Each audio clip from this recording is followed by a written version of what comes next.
the evil side of reality TV. I don't know why they're letting me know this, but you know what I'm saying? If you need the number, call the number. All right. Most people understand that reality shows aren't exactly real, but to dismiss the shows and just say, oh, it's all scripted, it's all fake, that's not exactly true either. You see, these shows operate more like human science experiments than scripted entertainment. Producers aren't necessarily telling contestants what to do, what to say, and how to act, but going through a series of calculated behind-the-scenes steps to control the environment and nearly guarantee chaos on camera. Unfortunately, because these tactics are designed to push people past their breaking point, there have been countless cases where contestants' lives were tragically cut short, with many pointing to the mental and emotional toll these shows have had on them. Today, we are going to uncover the step-by-step process reality shows use to psychologically manipulate their contestants into getting the entertainment that they want, and all the ways it has gone horribly wrong. It all starts with the people they cast in the first place, whose what show is this? When they said reality TV shows, I'm thinking like, I don't know, like, what's it called? Love Island. And I don't remember the other ones. I don't really watch personality profiles will naturally clash, ensuring fights and maximizing drama. Even though reality shows can have vastly different premises, most of them follow a similar structure. Bring a group of strangers together, isolate them from the outside world, and then put them through some kind of challenge with real stakes on the line. And whether the final prize is money or love, the production process for maximizing the entertainment value of these shows is mostly the same, and a lot of it relies on morally unethical behavior. Before the cameras turn on, reality shows have an extremely calculated casting process. The first step for getting on many reality shows is a lengthy application, and we're not talking a job application. Shows like Big Brother require IQ and psychological evaluations to ensure contestants will be able to perform under pressure. Survivor is similar, where production goes through 25,000 initial applicants, complete with background and psychological screenings before they're even considered for a callback. One of the reasons why this process takes so long is because producers aren't just looking for good contestants, they're looking for specific characters. Every person on the show has to fit a very specific role. You might have the hero, the villain, the underdog, the heartbreaker, the loudmouth, the wild card. It's like casting for a movie, except the script hasn't been written yet. And usually the most successful shows are when everyone plays their role perfectly. Like in Jersey Shore, Ronnie was the hothead who wanted to start fights. Jenny was the female hothead who wanted to start fights. Snooki was the lovable mess. Mike the situation was the arrogant loudmouth. Vinny was the laid-back, lovable nice guy. Pauly D was the uplifting wingman. You knew exactly what you were going to get from each character, which made the show easier to produce, made the stories easier to write, and fans could easily understand and develop parasocial relationships with the cast. However, during the casting process, what producers are truly looking for are people that exhibit characteristics known as the dark triad. The term dark triad refers to a trio of negative personality traits: narcissism, Machiavellianism, and psychopathy. Put more simply, they're looking for those who are entitled, lack empathy, and manipulate others. Why? Well, these are the people that create the best drama. A perfect example is Russell Hantz from Survivor. But first, a quick word from today's sponsor, Fume. Flavored air is quickly becoming the leading alternative to vaping and habit. Well, that's where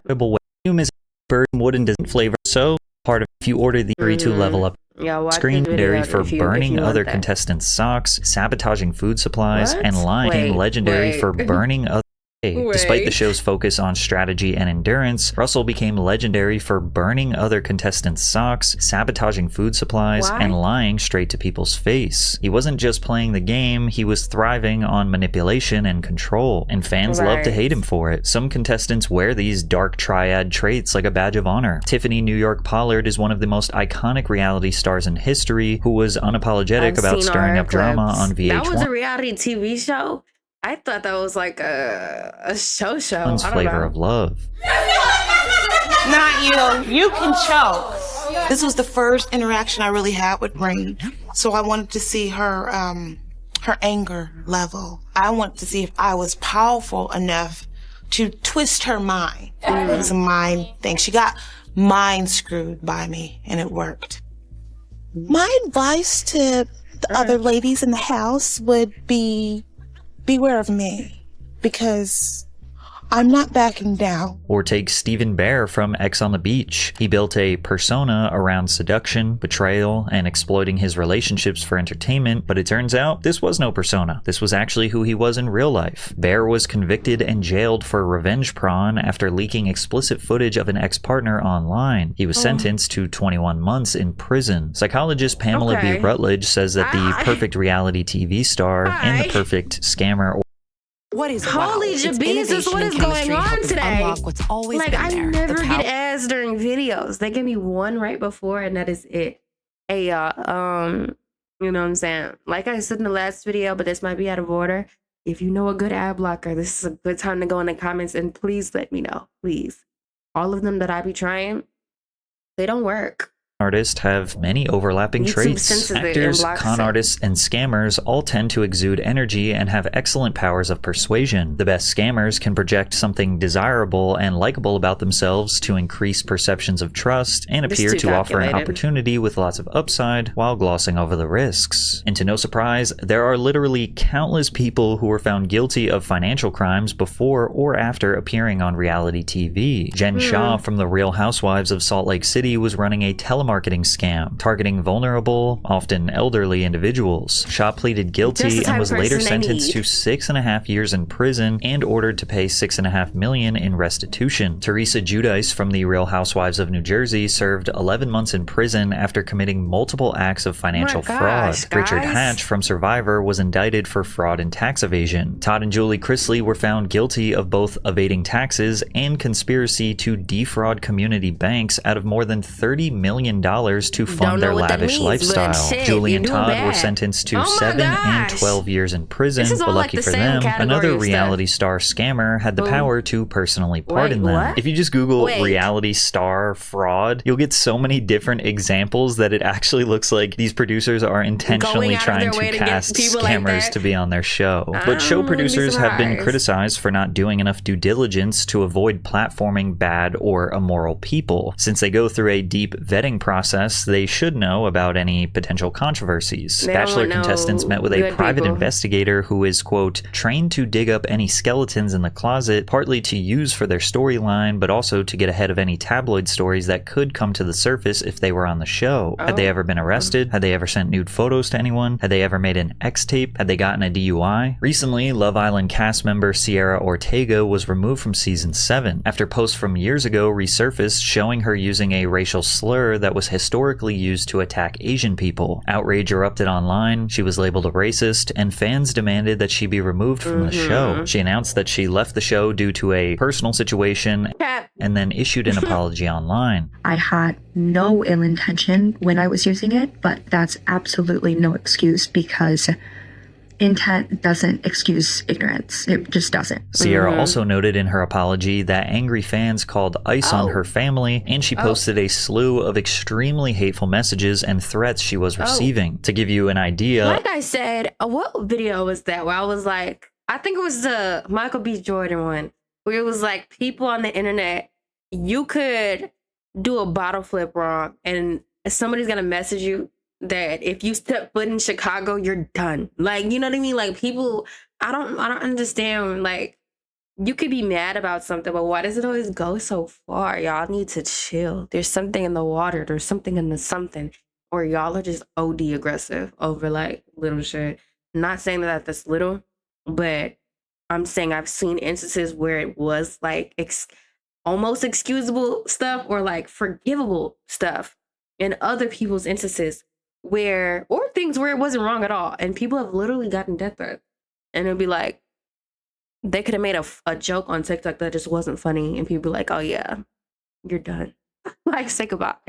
Say goodbye to your life. Magnitude of Love Island and this controversy, Sierra's apology video has over 20 million views. Now, some people were confused why this was being treated as a new news story, considering she had publicly addressed and apologized for the use of this slur before she was ever on Love Island, and that raised some conspiracies. Some suggest that producers knew about this controversy before the masses did and actively ignored it. Because if you think about it, Love Island only benefits from Sierra's backlash. backlash, as her name is directly tied to the Netflix series. I think it's safe to assume that when it comes to a reality TV show, all publicity is good publicity, right? When Love is Blind faced similar backlash for allegedly platforming bad people, creator Chris Colin defended their vetting process. We have background checks and psychological evaluations. Everyone in the world has a story, and we aren't the police. These shows don't take accountability for the actions of their contestants because, well, realistically, they aren't to blame, but also because they aren't exactly looking for the most morally righteous individuals in the first place. Producers want a perfect mix of unpredictable, toxic, and genuine personalities, which when thrown in a room together for long enough are guaranteed to cause chaos and produce dramatic television. Then again, producers' psychological manipulation tactics can even have genuine people behave differently than they normally would. Sarah Hartshorn, who was cast on America's Next Top Model in 2007, described producers exuding a subtle tactic. Thousands upon thousands sent in audition tapes from all over the country, every single state. We had casting scouts all over looking for candidates, and you guys are the ones who made it. You're here, and it's not just your looks. You all know that being a top model is more than that. It's who you are, and one of you is America's Next Top Model. This is a once-in-a-lifetime opportunity. By framing the contestants as chosen and exceptional, producers create a heightened sense of purpose and pressure. Oh, definitely.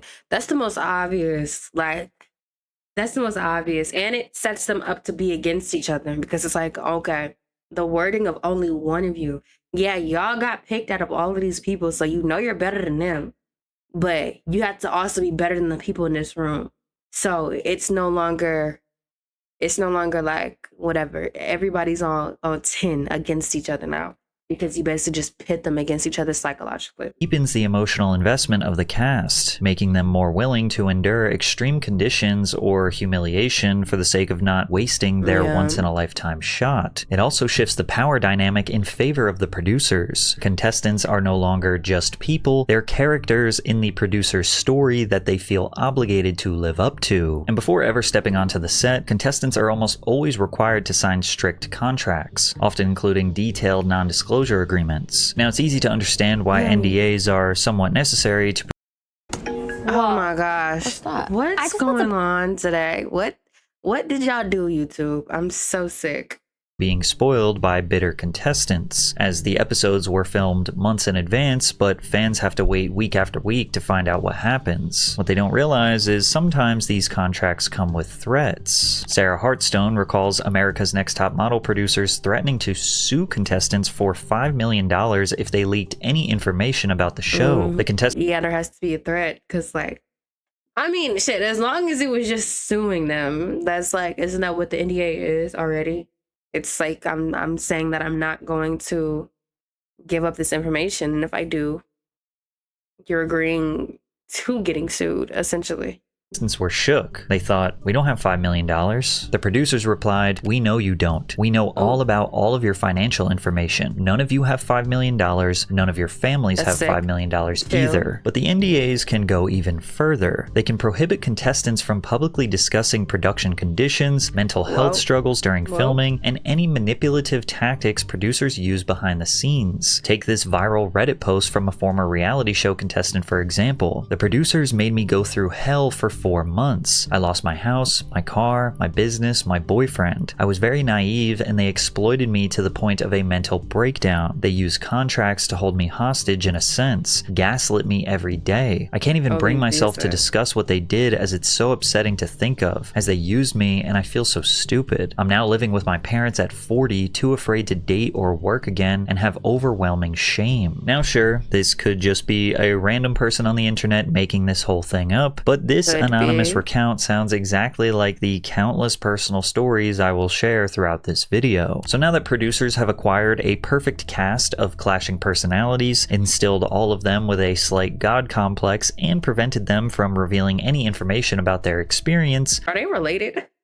The next thing to do is manipulate their surroundings, restricting their diet, and implementing borderline torturous tactics to manufacture chaos. And it all starts with 24/7 surveillance. As soon as you wake up in the morning, your mic is put on. When you go to bed, it's taken off. On The Bachelor, contestants sign contracts in which they must agree to be filmed up to 24 hours a day, 7 days a week. But this may also be by means of hidden cameras and microphones, according to the contract, meaning they're likely going to be caught at some point in a less than positive light. They should have no expectation of privacy. This may seem like an obvious necessity for reality TV to function. After all, the only way they can capture reality is by making sure literally everything is being filmed and recorded. Right? Sometimes you see a contestant rip off their microphone and storm off to essentially protest being recorded, but the cameras just follow them anyways, and the audience, because you already agreed, you can't get mad or whatever. But you to not expect privacy, there's one place where I would expect it, and I'll be assuming the bathroom. But I don't know what show it was that I did see, and they did have a camera in the bathroom. It was just like, you couldn't see the toilet necessarily, but the moment you got up, This is excited for more drama. It's a harsh reminder that they literally can never escape. On The Bachelor, constant filming is actually sold as a good part of the experience. Contestants open up about things like anxiety, grief, or past trauma, all while the cameras are rolling 24/7, turning their real pain into a part of the show. The audience is made to believe that all this surveillance is necessary to show someone's journey, because towards the end of the show, there is literally a highlight reel of all of their pain being broadcast to millions of people. And the craziest part is the contestants have no control of how that pain is edited, manufactured, and presented to the world. Surveillance is done by the producers to maintain complete control over their participants. And this anonymous Love Island contestant described the extreme lengths producers would go to. When you're there, you don't realize how much you are controlled by them. If you talk too much about life outside of the island, the voice of God, which is like a big speaker, will tell you to shut up. So it's like, this doesn't make good television. Most of your day is just filled with gossiping about situations inside the villa, because that's all you're allowed to talk about. Another former Love Island contestant described what producers will do to provoke a situation. They set up the environment to test you because they know exactly what you don't like, they know exactly what you're scared of, they know what you're attracted to, what you're not attracted to, they know your triggers. So it's very easy for them to manipulate your environment and situations to get the best reaction out of you. Especially when the storyline is not going the way that they want, they know exactly how to fix that because they know you very well. You're literally just a little rat in their experiment, and they're trying to see what they can change and what they can do to see how you're going to react and how far they can push you. Now, beyond surveillance, one of the foundational elements of a successful reality show is keeping the contestants in pure isolation. In Big Brother, contestants are confined to a house with no access to phones, internet, television, or contact with family and friends. This isolation forces them to rely on their relationships within the house, making every alliance, betrayal, and argument feel more intense. Former Bachelor contestant Leslie Hughes said, "We have nothing. We are completely cut off from the world. We have to talk to each other. We have nothing else to do." Similarly, Love Island isolates contestants in a luxurious villa. What the hell are you doing then? Like, oh my gosh. Where they have no communication with. Can't even listen to music. I'm so irritated. Please, if you haven't commented yet, do it. World. There are no distractions, and they essentially create this artificial bubble where everything on set becomes the only thing that matters to them. We didn't have any autonomy at all. Not only did they take our phones, they took our wallets, they took our IDs, they took our passports, all in the same instance, without telling us ahead of time this was going to happen. And we were filming 18 to 20 hours a day. The only time we weren't being filmed was when the union crews swapped out for a new crew because they had met their maximum for the day. You never see daylight unless you're allowed to use the bathroom, which is a trailer outside. They keep you in the state where you really have no idea how much time has transpired. It's one of those things where, looking back on it, if someone told me it was a month I might have believed them. So what else can they do to cure their boredom? Well, have you ever noticed just how much alcohol is being consumed on reality TV shows? It feels like most of the explosive moments or juicy drama erupts after a night of heavy drinking. Nick Bateman from Big Brother said, alcohol was given to us hold on, because my eyes locked in on the first sentence. When we were feeling down or depressed or nothing was going on. Because obviously alcohol is the Molotov cocktail producers use to liven things up. Bateman says drinks were coveted by contestants because it would quell the boredom of being captive in the house. Bronwyn Wyndham Burke from The Real Housewives of Orange County says that producers took it a step further. Whenever you're filming, they have alcohol there. They ask you before you go on a trip, what kind do you like? They get to know what your favorites are. And while producers don't force you to drink, alcoholic beverages were readily available, and that sometimes during scenes, cast members were discouraged from eating. Jeremy Hartwell, who was a Love is Blind contestant, sued the company alleging that he could. I noticed this, and he's probably not going to talk about this show on here, but I noticed this from clips that I've seen of baddies where there was only like one clip of them actually eating something. They would constantly go out to eat, but you never see them. They're always at a table at a restaurant, but do you ever see them eat it?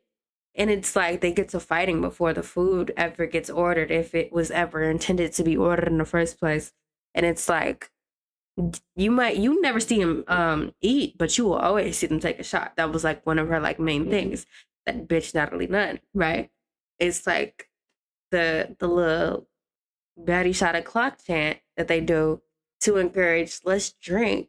But when is it ever, you know what I'm saying, baddie, let's have breakfast? You know what I mean? Like, what happened to these necessities that people need to function correctly and think straight so that they're not fighting all the time? Bitches, of course, if you put a whole bunch of girls in a house and they are hungry, it's not funny, but they're literally hungry and pumped up on alcohol, and like you're enticing little arguments in between them. Of course they're gonna fight, you know?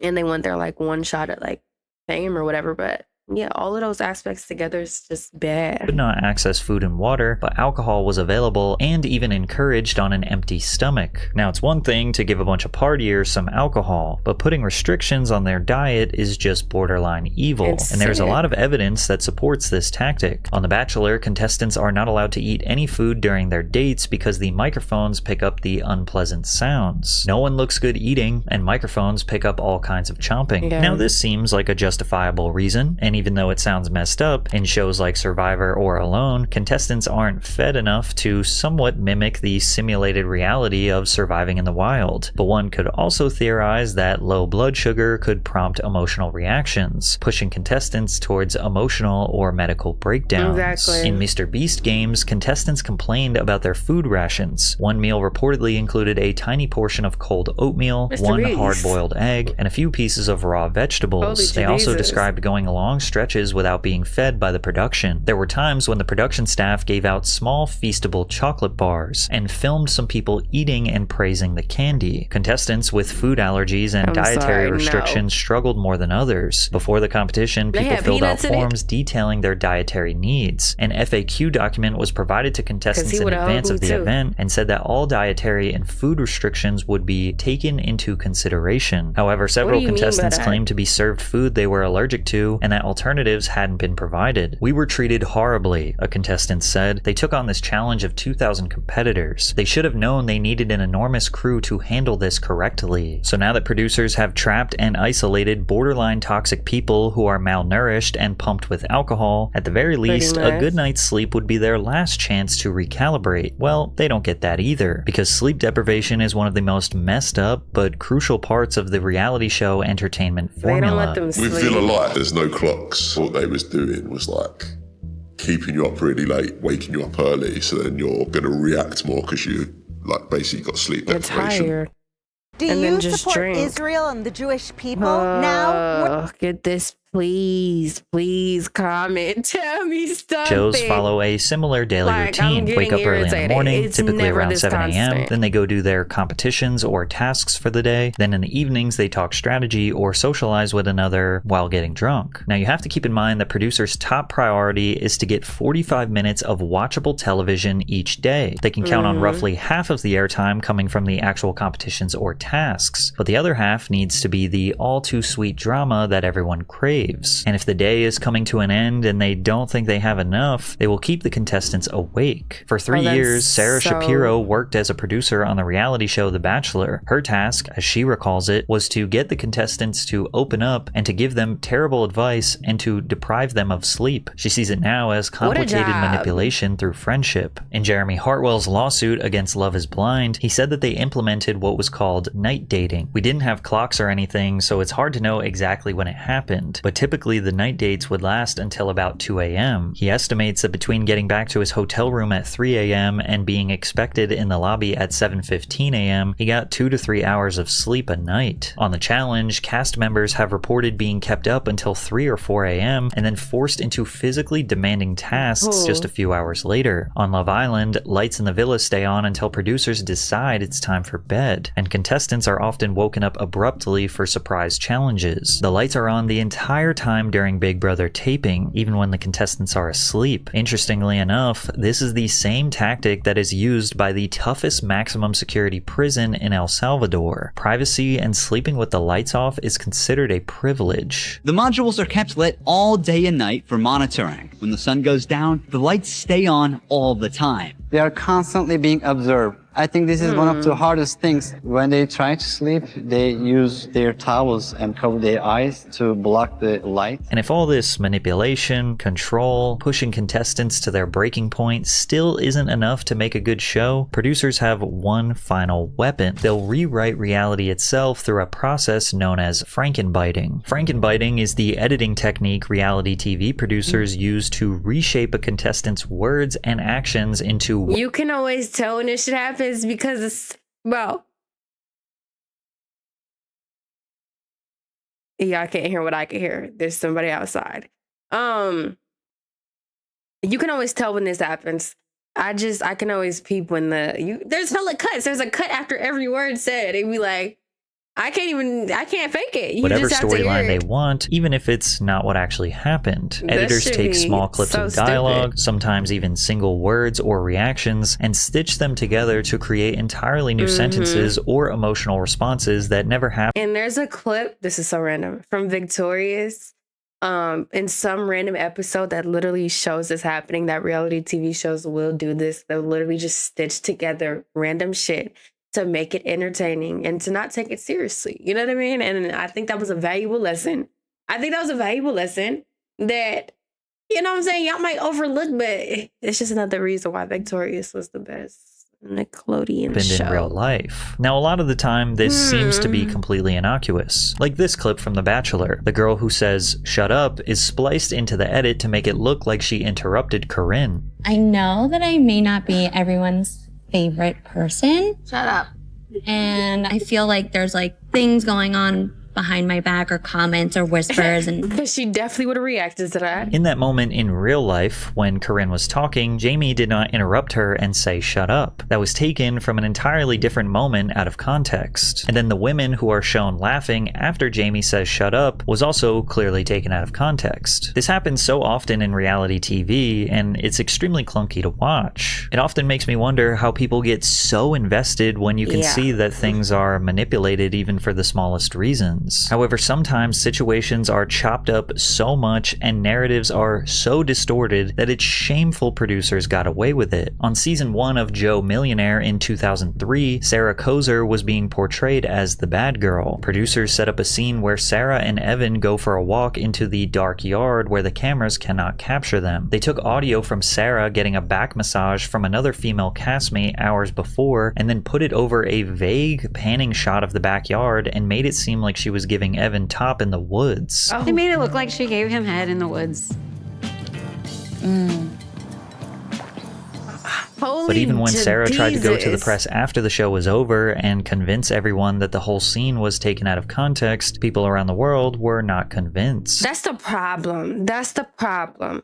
That is the problem across all of media with literally anybody, is that once the internet makes up their mind about something, it's very hard to undo that. Once a big headline is out and it's like, oh yeah, this person did this, even if the person that made the allegation themselves comes out and says, I lied, or I edited it, or anything, nobody's hearing that part. That allegation is probably going to stick with you. There's going to be people that just, one, don't care, two, never hear it. You know what I mean? Like the take back is never as loud as the allegation. And nobody ever reports, not as many people report on the clear up as they do as when it's like hot and trending to be like, oh my God, yeah, she did that in the woods. She did it in the woods. Nobody wants to, yeah. Let me take a couple of calls. It's very unfortunate. All right, let's go to Randy. Randy, go ahead. Hey, Howard, how are you? Yeah. Sarah, let me tell you something. You're making up this whole story about you were set up. You were in love with that guy. You were all over him. You went into the woods. We all heard the slurpy noise. Right, you know what? I hate to break it to you. I just want you to entertain the possibility that perchance not everything you see on television is exactly You didn't give him oral? Well, let me tell you something. Let me tell you something. Hello? Who made as that soon noise? As and he didn't pick you and you heard he didn't have the money, you were devastated. You're nothing but a gold-digging white trash loser. Although Sarah Kozer handled this scrutiny from the public with grace, others fell victim to the immense backlash. One of the darkest consequences of reality show editing is how quickly contestants become targets for obsessive, toxic fandoms, which has mostly been aimed towards people who have been labeled as villains on the show. And to some degree, you can't blame the fans. After all, they can only judge a contestant based on what they've seen on the show. But as we know, these shows are barely a reflection of who that Oh my gosh. What? Wait, what? What? actually is. What makes it worse is these mass harassment campaigns often come from fans who believe they're acting on some kind of moral high ground. They'll flood a contestant's social media with hate, send death threats, and in some cases, dig up private information like addresses or family details. Olivia Atwood from Love Island UK opened up about receiving over 3,000 messages a day after her season aired, many of them telling her she didn't deserve to live. Another is Big Brother's Aaron Grease, who spoke about how viewers campaigned for her to lose her job after producers portrayed her as a manipulator through selective editing. But sometimes the harassment doesn't end with hateful comments. For some contestants, the public mauling and emotional toll have pushed them beyond their breaking point. A stat that absolutely blew my mind was that at least 40 people have died on their own volition after their appearances on reality TV. Hana Kimura, a female professional wrestler who was among the cast of the popular Japanese reality series Terrace House, died at age 22.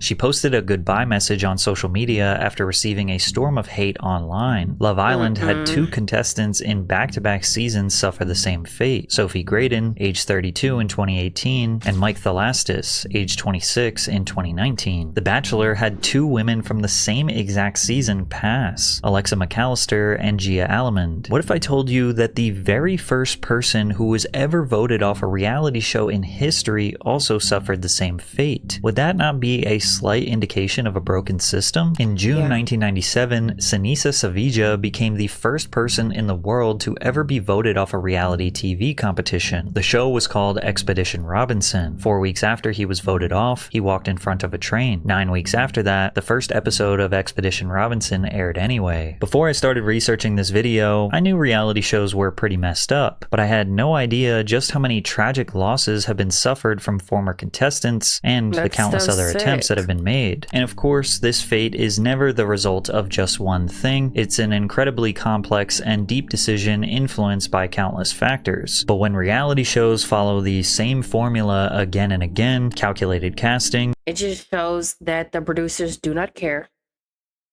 And that, like, you know, it's such an elaborate scheme to make it seem like they do. Or even if a person doesn't believe that, it's just like, oh, you know, reality TV, You get to be on TV. That's just one thing that people want to do. 9 times out of 10, the last thing you want to do is be in the TV industry or the acting industry or anything around that. I've only heard terrible things, literally. Like, well, more terrible things than good things from actors or anybody in any type of industry, like literally 24/7 surveillance, isolating contestants, restricting their diet, flooding them with alcohol, depriving them of sleep, turning them essentially into controlled robots, and then putting all of their worst moments on display to millions of people. It's easy to see the inherent evil reality TV needs to have to create the entertainment. And with so many lives lost, it starts to make you wonder if this obviously broken system will ever change. Probably not, because as long as the producers are reeling in the money, that is literally all they care about. As long as they get to, cash in their check at the end of the day, they're so okay with it. And yeah, I'm sure Victorious isn't the only show that's portrayed that. It's like, it's all a mess. I think TV in general, just there's so much I could say, and I would love to, but yeah, I was a contestant on Every Skins, and they treated us awful. How come nobody talks about this? And Jimmy downplayed everything and lied in interviews about it. I was there. I know what I saw. I know how I was treated. I saw the people around me. Thank you for listening. That is crazy. I'm not saying, and once again, like, it's a butterfly effect of issues. It goes down to the producers for setting them up for this situation, and then parasocialism, is that a word, and fans that are just taking it way too far, like, off the show and attacking the person. Like, you know what I mean?